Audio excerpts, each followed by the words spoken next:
Hello and welcome to another episode of Oatmeal Breakfast Plays a Video Game.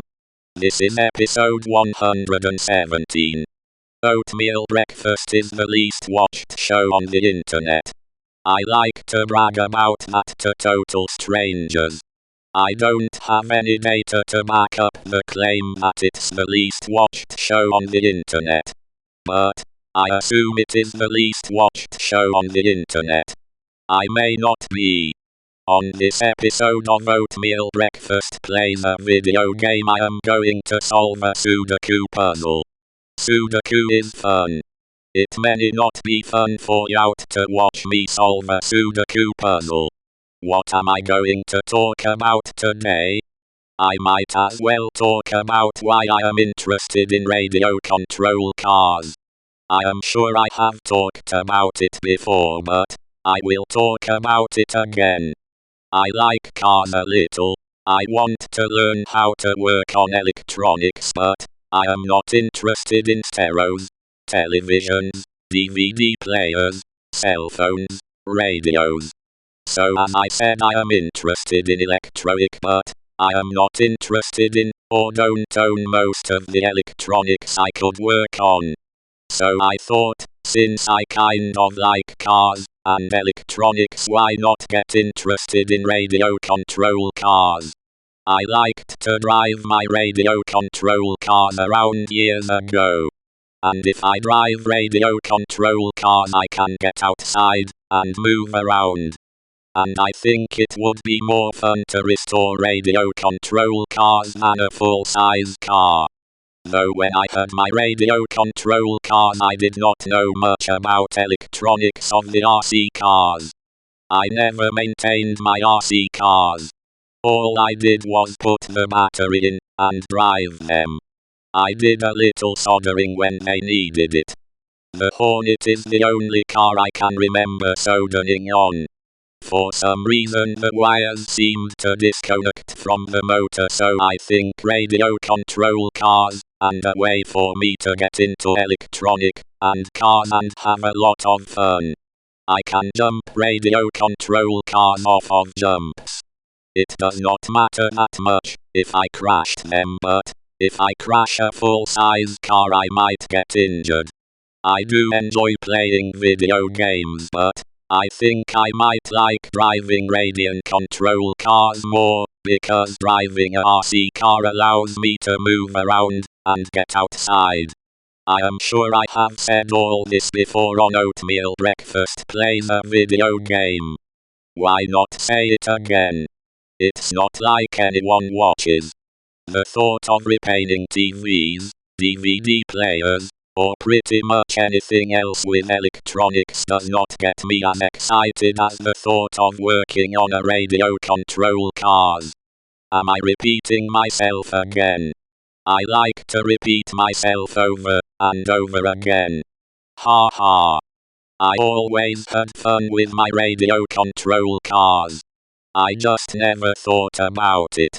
I wonder how many RC cars I want to get. I am not sure.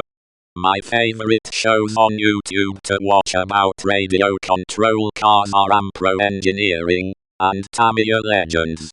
They both talk a lot about, or mostly about, Tamiya radio control cars. Watching them makes me want to have my own radio control car show. I figure I could concentrate on Tamiya and Traxxas, since those are the brands of the Hornet and Hawk. I wish I could remember the brands of my toy RC cars. Maybe one of them was a Tyco, so I could also focus on Tyco. I remember that years ago I liked a show called RC1 that was on PBS. I think the show was called RC1. It's the only show that I have ever seen that was on TV and focused on radio control cars. I wish there was a TV network devoted to radio control cars. The 24-hour RC network. That would be neat. The network could have how-to RC shows and RC races on day and night. I would watch it. Or at least I hope I would. It surprises me that Drone Racing League is on television, and radio control car racing is not on TV. At least I have never seen it. Maybe I could start a hobby shop in Computer City. It could be called Oatmeal Breakfast RC Warehouse. We have all the radio control vehicles known to man under one roof. If an RC company makes it, we stock it. What a dream. Or maybe it's not so great a dream. What else am I going to talk about? I am now going to talk about Faro. What do I have to say about Faro? I have already said I get excited when I wrote a test, and see the green light meaning that the test has passed. It seemed to me that I am never going to be able to write a computer program. But, if I put in the hard work and practice, if I read a lot of computer code, who knows what can happen? I still have not started on making a ksudoku game, or a ksudoku solver in Faro. Maybe I will be saying that next year. I have got to learn how to use spec better. Oh, that is right, I just remembered that I wanted to go through the Faro Tools menu and talk about each of the items in the menu. I talked about the system browser in yesterday's episode. The next item in the Tools menu is Iceberg. I have no idea how to use it. It seems like it's similar to Monty, so I will have to learn how to use Iceberg. I thought Iceberg was a GUI framework. I was wrong.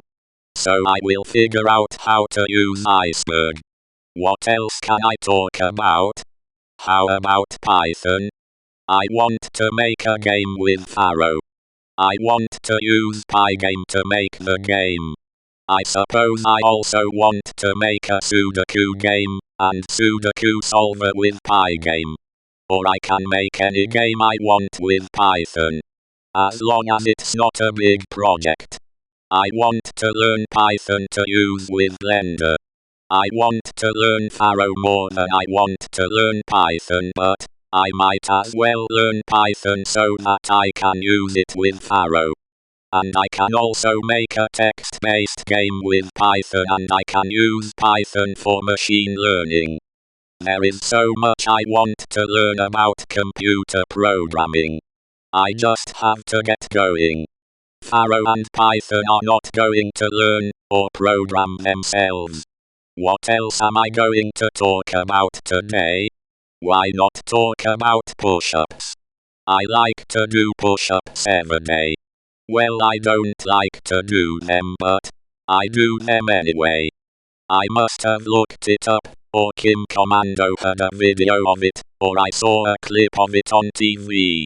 What I am talking about is the world record holder for most push-ups in an hour. I think it was an hour. He did over 2,000 push-ups. That is amazing to me to be able to do over 2,000 push-ups. I think, if I tried to do that many push-ups, that I would grow bored and lose my concentration. I think it's amazing that someone can do that many push-ups. I don't know that I could do that many push-ups. It might take more concentration than I can muster. I wonder how long it took him to build up to being able to do 2,000 push-ups. That must have taken a while. Amazing. What else am I going to talk about? I have almost written enough for today's episode. Hooray for me. It took me 10 minutes and 48 seconds to solve today's ksudoku puzzle. It's not under 10 minutes, but it's under 11 minutes. Today's Faro mission is to learn more about Iceberg, so I can talk about Iceberg on tomorrow's episode of Oatmeal Breakfast Plays a Video Game. I hope you are having a blast today. I hope that you return tomorrow to watch another episode of Oatmeal Breakfast Plays a Video Game. Same place, different time.